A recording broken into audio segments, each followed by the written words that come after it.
사도행전 10장 34절에서 43절까지 보겠습니다. 베드로가 입을 열어 말하되 내가 참으로 하나님은 사람의 외모를 보지 아니하시고 각 나라 중 하나님을 경외하며 의를 행하는 사람은 다 받으시는 줄 깨달았도다. 만일 주 되신 예수 그리스도로 말미암아 화평의 복음을 전하사 이스라엘 자손에게 보내신 말씀 곧 요한이 그 세를 반포한 후에 갈릴리에서 시작하여 온 유대에 두루 전파된 그것을 너희도 알거니와 하나님 나사렛 예수에게 성령과 능력을 기름 붓듯 하셨음에 그가 두루 다니시며 선한 일을 행하시고 마귀에 눌린 모든 사람을 고치셨으니 이는 하나님이 함께 하셨습니다. 우리는 유대인의 땅과 예루살렘에서 그가 행하신 모든 일의 증인이라. 그를 그들이 나무에 달아 죽였으나 하나님이 사흘 만에 다시 살리사 나타내시되 모든 백성이 하신 것이 아니요 오직 미리 택하신 증인 곧 죽은 자 가운데서 부활하신 후 그를 모시고 음식을 먹을 우리에게 하신 것이라. 우리에게 명하사 백성에게 전도하되 하나님 살아있는 자와 죽은 자의 재판장으로 정하신 자가 곧 이 사람인 것을 증언하게 하셨고 그에 대하여 모든 선지자도 증언하되 그를 믿는 사람들이 다 그 이름을 힘입어 죄의 사함을 받는다 하였느니라. 아멘. 사도행전 10장의 말씀은 고넬료 이방인 백부장인 고넬료의 집에 가서 베드로가 복음을 전하고 이방인 가운데에 고넬료가 회심한 사건의 기록입니다. 오순절 성령께서 강림하신 것, 그리고 바울이 회심한 것, 그리고 고넬료 회심이 사도행전의 3대 사건으로 여겨지고 있습니다.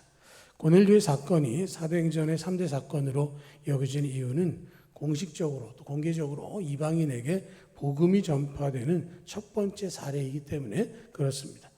예루살렘에서 시작해서 땅끝까지 복음이 전파되게 하기를 원하셨고 그 명령을 주셨고 그 일을 통해서 복음을 전하는데 이방인에게 복음이 전파되는 것은 굉장히 의미가 있는 것이죠. 베드로가 고넬료의 집에 가기까지 10장 전반부에 보면 여러 가지 사연들이 있습니다.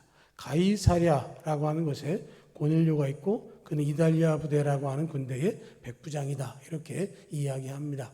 성경에는 가이사랴가 나오고 또 가이사랴 빌립보라고 하는 곳이 나오는데 가이사랴 빌립보는 갈릴리 호수 북쪽에 있는 지역이고요. 그래서 거기는 그 바다라기보다는 산에 가깝고 지금의 시리아와 레바논과 접경 지역을 얘기할 수 있다고 한다면 이 가이사랴라고 하는 것은 요파 옆에 항구 도시이고 그곳은 로마 총독이 주재하고 있는 자리이기도 합니다. 그래서 이 가이사랴라고 하는 것은 로마 총독의 그 근위대와 같은 역할을 하는 사람들이 있는 곳이고 그곳에 백부장으로 고넬료가 있었다라는 것입니다. 그 고넬료를 2절에 보면 그가 경건하여 온 지방과 더불어 하나님을 경외하며 백성을 많이 구제하고 하나님께 항상 기도하는 그런 사람이었다라고 하는 것이죠. 그런데 그 고넬료에게 하나님의 환상 중에 보여주셨습니다. 그 4절 이하에 보면 그가 환상을 경험하는데 고넬료가 주여 무슨 일이니까 했더니 천사가 내 기도와 구제가 하나님 앞에 상달되어 기억하신 바 되었으니 지금 사람들이 요빠에 보내서 베드로라 하는 시몬을 청하라 하는 명을 받게 됩니다. 이 가이사랴에서 요빠까지는 차로 한 30분 정도 이동하면 갈 수 있는 곳이고요. 그래서 요빠도 역시 그 바닷가에 있는 동네이기도 하고 그리고 지금 베드로가 머무는 곳은 무두장에 가죽을 손질하는 시몬이라고 하는 사람의 집에 머물고 있는 것이죠. 그래서 그곳에서 이제 베드로가 하나님께 기도할 때 또 베드로에게도 하나님께서 환상을 보여주셨습니다.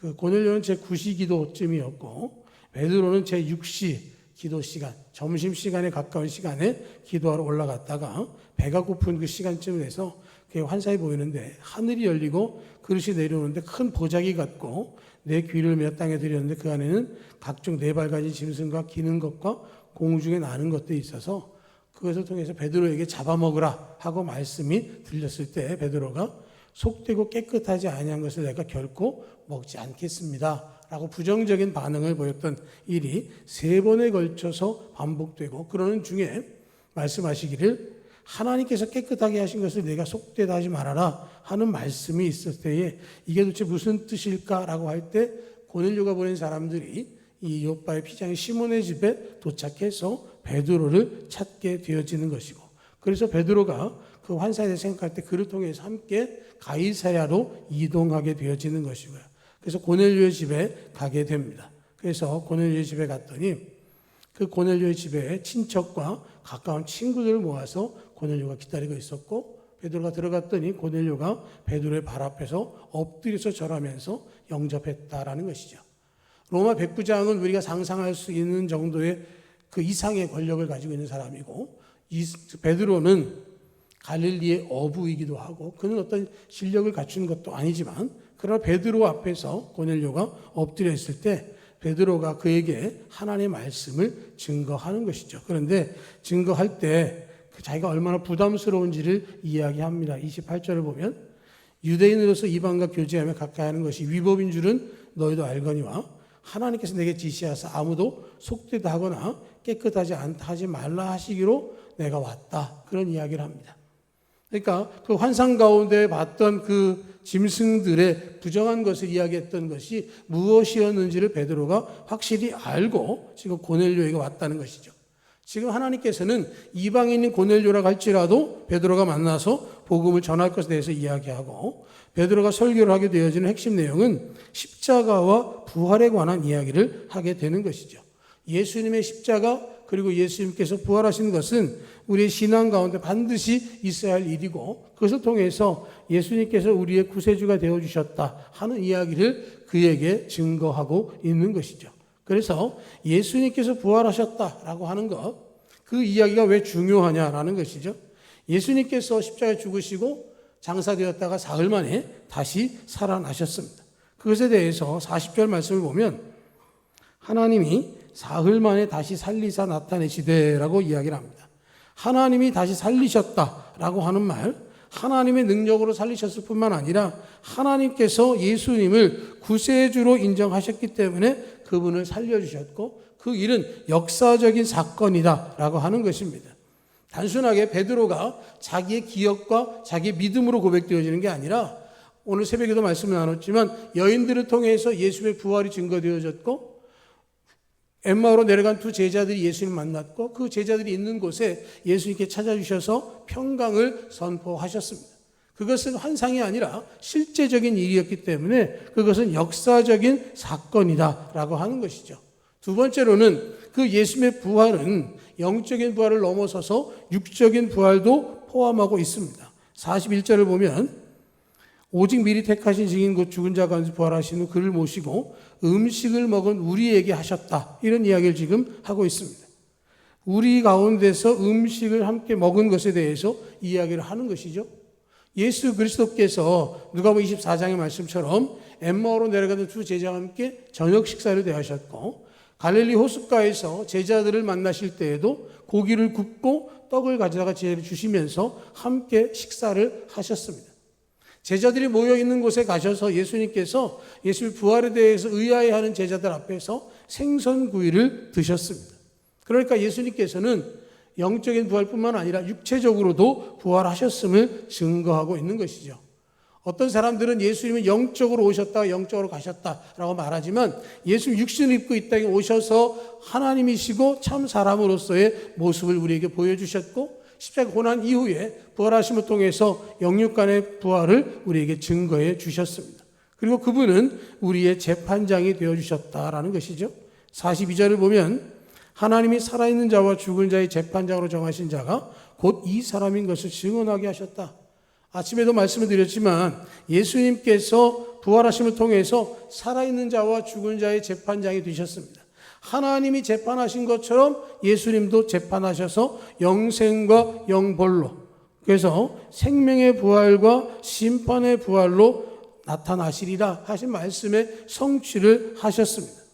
예수님이 재림하시게 되어지면 모든 사람이 예수님 앞에 서서 재판을 받게 됩니다. 그곳에서 영생과 영벌로 나뉘게 되어지는 것이죠. 누가 생명의 부활을 얻고 누가 심판의 부활을 맞이하느냐를 경하는 것은 하나님께서 예수 그리스도 통해서 정해 주셨기 때문에 우리에게 믿음으로 생명의 부활을 얻을 것을 말씀하는 것이고요. 43절을 통해서 모든 선지자도 증언하되 그를 믿는 사람들이 다 그의 이름을 힘입어 죄의 사함을 받는다. 예수님의 이름을 힘입어서 죄의 사함을 받습니다. 우리 자신의 힘으로는 누구도 구원받을 수 없습니다. 바울이 로마서 4장에서 말하기를 예수는 우리 범죄를 위하여 내어줌이 되고 또한 우리를 의롭다 하시기 위하여 살아나셨느니라. 예수님께서 십자가에서 우리의 죄값을 치러 주셨습니다. 더 이상 죄에 대해서 우리를 물어보지 않으십니다. 지난번에 말씀드렸지만 하나님은 우리를 보실 때 우리를 그대로 보시는 게 아니라 예수 그리스도를 통해서 우리를 바라보시기 때문에 우리는 구원받을 만한 하나님의 사람이고, 우리가 예수님을 통해서 하나님을 바라보기 때문에 우리가 하나님을 사랑의 하나님, 은혜의 하나님으로 볼 수 있는 것이죠. 예수님께서 부활하신 그 사건은 우리에게 있어서 정말로 중요한 일이고, 사도 베드로를 비롯한 모든 초대교회의 성도들은 예수 그리스도의 복음의 증거는 바로 십자가와 부활이었습니다. 그것은 그때만이 아니라 지금도 우리에게 동일하게 적용이 되어지는 것이죠. 예수님이 십자가에 달리시고 그 돌 무덤에 갇히실 때만 해도 모든 것이 끝난 것 같았습니다. 그런데 3일 만에 예수님은 다시 살아나셨습니다. 예수님이 살아나시겠다라고 말씀하신 그대로가 이루어졌습니다. 그 전에 가졌던 모든 생각들을 다 내려놓고 이제는 새롭게 예수 그리스도의 부활이 우리의 중요한 사실이 되어지는 것이고, 우리에게 있어서 예수님은 부활하신 주님, 다시 살아나신 주님을 통해서 구원의 복음, 부활의 첫 열매가 되어주신 진정 영광의 주님이심을 우리가 선포해야 하는 것이죠. 나 하나만이 아니라 나를 위해서 온 영혼을 품고 위에서 십자가를 지시고 부활하신 그 역사를 우리가 증거할 때 예수님께서 모든 사람을 구원하시는 능력이 나타나는 것이죠. 사도 베드로는 고넬료와 그의 친척과 가까운 친구들을 모은 그 자리에서 예수 그리스도의 복음을 증거했습니다. 고넬료의 구제와 기도가 하나님께 상달되었지만 이제 그곳에서 그들은 왜 그것이 중요하고 그 상달된 것이 무엇이 은혜인지를 확인할 수 있게 되어진 것은 예수 그리스도의 십자가의 죽음과 부활을 그들이 알게 되어졌다라고 하는 것이죠. 막연하게 갖고 있었던 생각, 막연한 기도가 아니라 이제는 하나님께서 그들에게 베드로의 전도를 통해서 확실하게 알게 하시고 그 일을 통해서 구원의 은혜를 허락해 주셨습니다. 고넬료뿐만 아니라 그 모든 사람들이 베드로 앞에서 세례를 받게 되어진 것은 그들이 믿음으로 고백했다라고 하는 것이죠. 이방인에게 복음이 전해지고 그들이 영접하고 그들이 세례로 그들의 신앙을 확증하게 되어진 것은 하나님께서 베푸신 은혜의 자리요 영광의 자리인 것을 알 수 있습니다.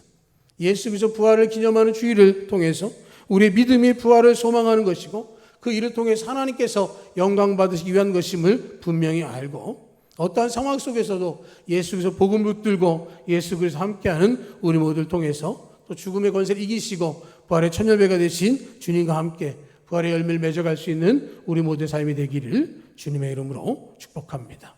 아멘.